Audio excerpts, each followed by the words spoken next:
everyone, it's Dr. Brooks. Welcome to Healthy Kids Corner. This week I'm going to touch upon asthma. There are so many children out there suffering with asthma, and just wanted to discuss what it is and some symptoms, as well as some things that you may want to consider having looked at a little bit further by somebody other than your pediatrician or in addition to your pediatrician.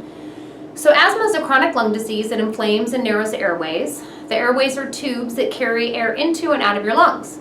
So children that have asthma have inflamed airways. The inflammation makes the airways swollen and very sensitive. And so, of course, asthma can affect children of any age, but it most often starts when they're early in childhood. Asthma affects people of all ages, but it most often starts during childhood. Asthma really has no cure, so even when people feel fine, you still have the disease, and it can flare up at any time. Many manage the disease with chiropractic care, in addition to their medications prescribed, like their rescue inhalers, prescriptions for allergies, and things like that.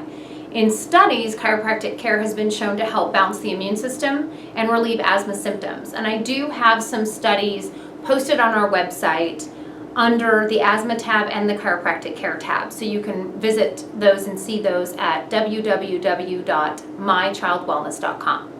So let's talk about symptoms.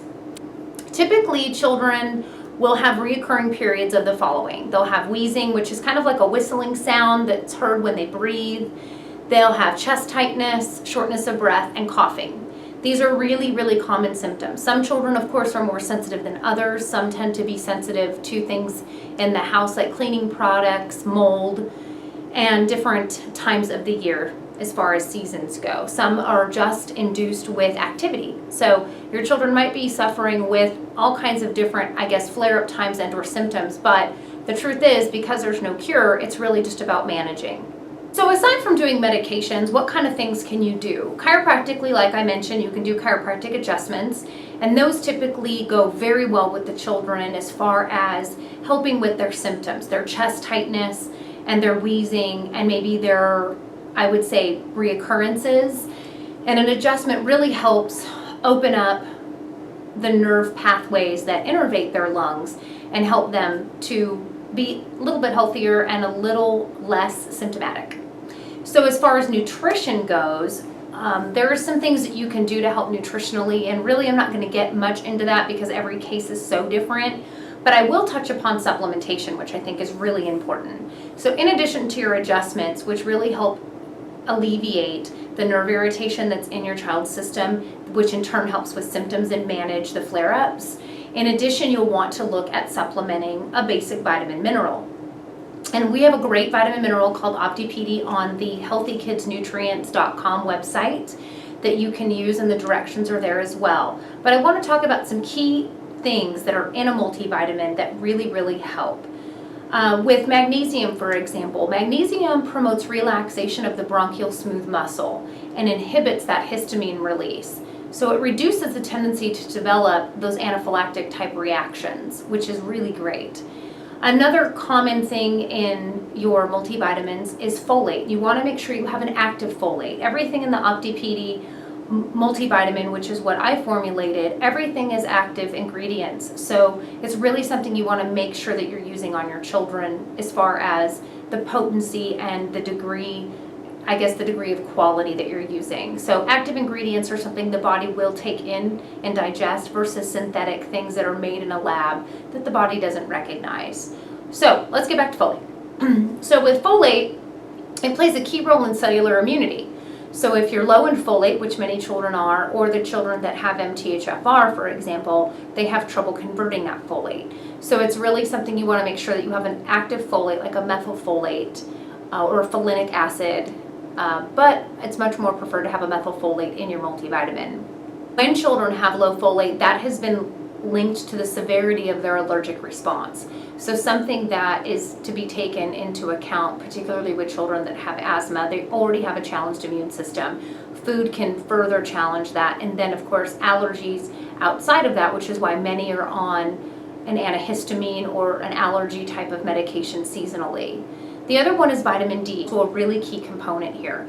Many children do not get enough vitamin D, and then those that are getting it sometimes don't process it well in their body. So vitamin D for a child with asthma, it really helps increase their lung capacity, which is really important because a lot of times asthmatics cannot get that full breath and can't really expand because all those bronchioles are inflamed. So it's really important for vitamin D.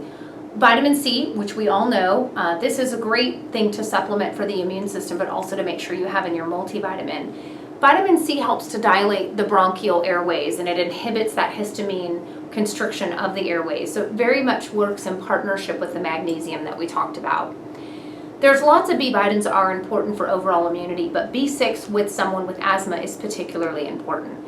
And this is because B6's job is to bind to the chemical that causes airway constriction, and that chemical is histamine.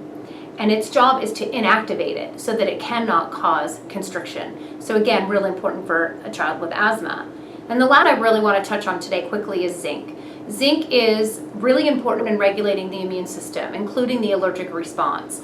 So when you have a deficiency in zinc, it can exacerbate asthma symptoms, which we don't want, right? The idea is to keep them down. To sum up what we went through today, if your child has asthma, I would really want you to focus on finding a chiropractor in your area. And if you're interested in finding a pediatric chiropractor like myself, you can go to the website below, www.icpaforkids.com, do a search by zip code and try to find somebody there. If you're in our area, we'd love to see you here.